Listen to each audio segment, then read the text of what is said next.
Shalom, kita berjumpa dalam Victorious Devotion. Hari ini saudara kasih Tuhan, kita akan membaca dan merenungkan kebenaran firman. Kita percaya bahwa firman Tuhan adalah makanan rohani kita, nutrisi yang kita perlu untuk pertumbuhan rohani kita supaya sehat, saudara kasih Tuhan. Baik, sebelum kita membaca dan merenungkan, kita akan berdoa. Mari kita berdoa. Bapa yang baik, kami bersyukur untuk hari ini. Terima kasih untuk kasih setia Tuhan. Terima kasih untuk berkat kemurahan Tuhan yang kami terus terima daripada Engkau. Kami percaya kami bisa ada sampai hari ini semua karena kebaikan Tuhan. Bapa di surga, hari ini kami akan membaca dan merenungkan kebenaran firman-Mu. Mari Engkau berbicara bagi setiap kami. Kami buka hati kami buka telinga kami untuk menangkap dan merenungkan kebenaran firman-Mu. Engkau layakkan kami semua. Rapi hamba-Mu Tuhan. Terima kasih Bapa di surga, waktu kami merenungkan firman ini kami serahkan sepenuhnya ke dalam tangan Tuhan. Dalam nama Tuhan Yesus kami berdoa. Haleluya. Amin. Saudara kasih Tuhan, hari ini saya mengajak kita untuk merenungkan firman Tuhan yang saya ambil dari kitab Yohanes pasalnya yang pertama, ayatnya yang ke-14 ya. Saya mengambil firman Tuhan ini dengan dasar bahwa hari-hari ini kita sedang merayakan Natal ya, sudah dikasih Tuhan. Ini menjadi pengingat buat setiap kita. Peristiwa-peristiwa Natal yang terjadi dan itu benar-benar nyata pernah terjadi, dan peristiwa Natal itu memberikan sesuatu yang berdampak besar dalam kehidupan umat Tuhan, orang-orang percaya yang percaya kepada Tuhan Yesus ya. Demikian firman Tuhan, Yohanes 1 ayat 14. Firman itu telah menjadi manusia dan diam di antara kita. Dan kita telah melihat kemuliaannya, yaitu kemuliaan yang diberikan kepadanya sebagai anak tunggal Bapa, penuh kasih karunia dan kebenaran. Ya, judul renungan pada hari ini saudara, firman menjadi manusia.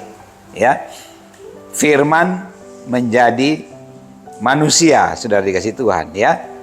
Jadi ayat ini sudah dikasih Tuhan secara nyata menyatakan bahwa Allah menjelma menjadi manusia, begitu ya. Ini sesuatu yang bagi banyak orang mustahil.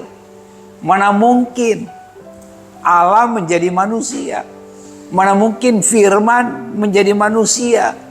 Mana mungkin firman yang tidak berwujud itu menjadi daging ya. Kalau manusia ini juga bisa diterjemahkan menjadi daging ya, tubuh ya. Sudah dikasih Tuhan, itu sesuatu yang mustahil, itu sesuatu yang tidak mungkin.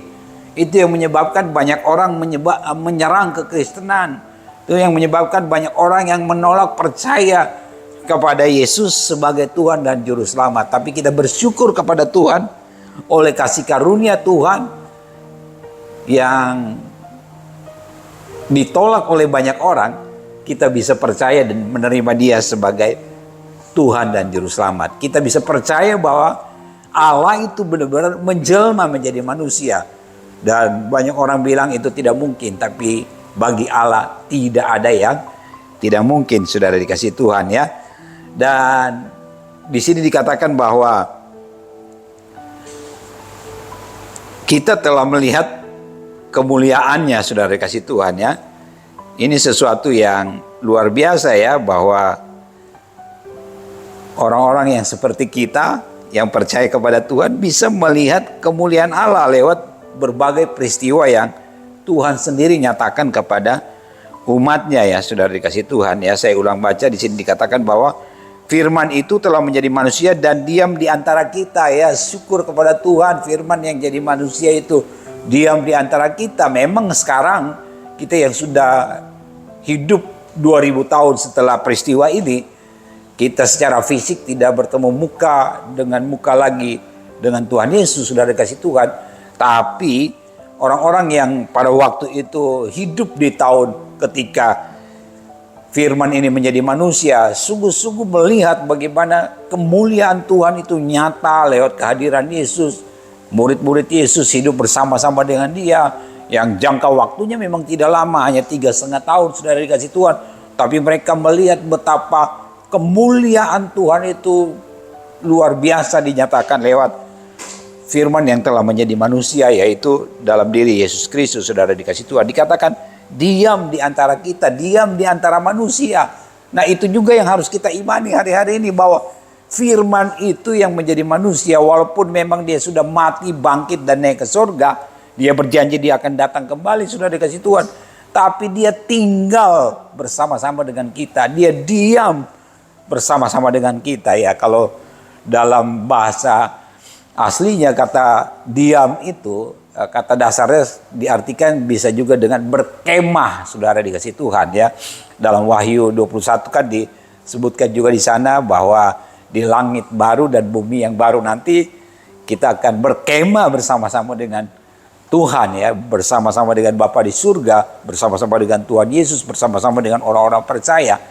Nah, ini juga terjadi ketika pada saat orang Israel keluar dari tanah Mesir, dalam Keluaran pasal 33, bagaimana dalam perjalanan orang Israel ke tanah perjanjian, di padang gurun mereka berkemah begitu ya, dan orang-orang Israel juga mendirikan kemah-kemah pertemuan di mana Musa bertemu dengan Tuhan dalam kemah pertemuan. Saudara kasih Tuhan, itu mau menyatakan bahwa kehadiran Allah di tengah-tengah umatnya itu sungguh nyata. Dan peristiwa firman menjadi manusia itu adalah sesuatu yang luar biasa nyata, saudara kasih Tuhan, dan mau menyatakan bahwa dia sampai hari ini ada bersama-sama dengan kita. Dan sampai hari ini pun kita bisa melihat, bukan hanya mendengar, bukan hanya membaca jejak-jejak perbuatan-perbuatan yang ajaib yang pernah dilakukannya, yaitu kemuliaannya yang sungguh nyata ketika dia menyembuhkan orang sakit, ketika dia membuat mujizat, dia membangkitkan Lazarus yang mati, sudah dikasih Tuhan. Itu juga sesuatu yang luar biasa, menyatakan bahwa betapa Tuhan itu dahsyat, luar biasa, dan kemuliaannya nyata, dan peristiwa yang tidak akan pernah kita lupakan dan menjadi keyakinan kita sebagai orang-orang percaya. Ketika dia mati, kemudian dia bangkit, sudah dikasih Tuhan. Bahkan ketika dia disalibkan di atas bukit Golgota, itu juga ada pernyataan bagaimana Yesus itu benar-benar mulia. Kemuliaan Tuhan itu benar-benar nyata dalam pribadi Tuhan Yesus, sudah dikasih Tuhan ya. Sekali lagi dikatakan bahwa firman itu telah menjadi manusia dan diam di antara kita, dan kita telah melihat kemuliaannya, yaitu kemuliaan yang diberikan kepadanya sebagai anak tunggal Bapa, penuh kasih karunia dan kebenaran. Ya, syukur kepada Tuhan, kita adalah orang-orang yang menerima kasih karunia Tuhan, yang menemukan kebenaran sejati di dalam diri Tuhan Yesus Kristus. Karena itu biarlah setiap kita tidak bisa digoyahkan oleh pengaruh apapun, oleh orang-orang yang menyerang keyakinan kita sekalipun, oleh orang-orang yang coba menawarkan keyakinan di luar Yesus Kristus sekalipun, dengan berbagai-bagai tawaran yang memikat hati mungkin, sudah dikasih Tuhan, kita tidak akan goyah. Karena memang firman yang menjadi manusia itu sungguh-sungguh nyata dalam kehidupan kita, dan kita harus yakini dan kita harus percayai itulah yang menyelamatkan setiap kita, sudah dikasih Tuhan. Dan biarlah setiap kita sungguh-sungguh terus bisa mengalami, ya saya berdoa biarlah setiap kita terus bisa mengalami kehadiran Tuhan dalam hidup kita. Hari lepas hari dia benar-benar ada, dia benar-benar nyata. Ketika kita berseru memanggil dia, ya Aba, ya Bapa, kita berseru memanggil namanya Tuhan Yesus, saya percaya bahwa kita akan mengalami peristiwa-peristiwa yang sungguh nyata bagaimana Tuhan itu benar-benar ada, saudara dikasih Tuhan ya. Dia telah menjadi manusia, yaitu Yesus Kristus, Tuhan dan Juru Selamat kita. Karena apa? Karena memang ya dia begitu mengasihi kita. Ini adalah kebenaran yang mutlak, kebenaran yang tidak bisa ditawar-tawar lagi, kebenaran yang harus kita syukuri, kita bisa terima itu dan kita bisa percaya itu, saudara dikasih Tuhan ya. Itu semua oleh karena kasih karunia Tuhan buat setiap kita. Kita orang berdosa, tapi sekarang puji Tuhan, Tuhan sudah bebaskan kita, sudah ampuni dosa kita, Tuhan sudah selamatkan kita ya. Biarlah sekali lagi di momen Natal tahun ini, iman kita semakin kuat, iman kita semakin teguh, iman kita tidak bisa digoyahkan lagi. Sekali Yesus, tetap Yesus. Ya, Tuhan Yesus memberkati. Mari kita bersatu dalam doa. Bapa di surga, terima kasih, kami bersyukur untuk hari ini. Kami percaya bahwa firman itu telah menjadi manusia, yang yaitu Engkau Allah sendiri, yang menjelma menjadi manusia dalam diri Yesus Kristus yang kami kenal sebagai Tuhan dan Juru Selamat kami. Kau berkati setiap umat-Mu yang mendengar dan merenungkan kebenaran firman pada hari ini. Kami bersyukur, terpujilah Engkau Tuhan, dalam nama Tuhan Yesus. Haleluya. Amin. Demikian renungan kita pada hari ini, saudara kasih Tuhan. Tuhan Yesus memberkati.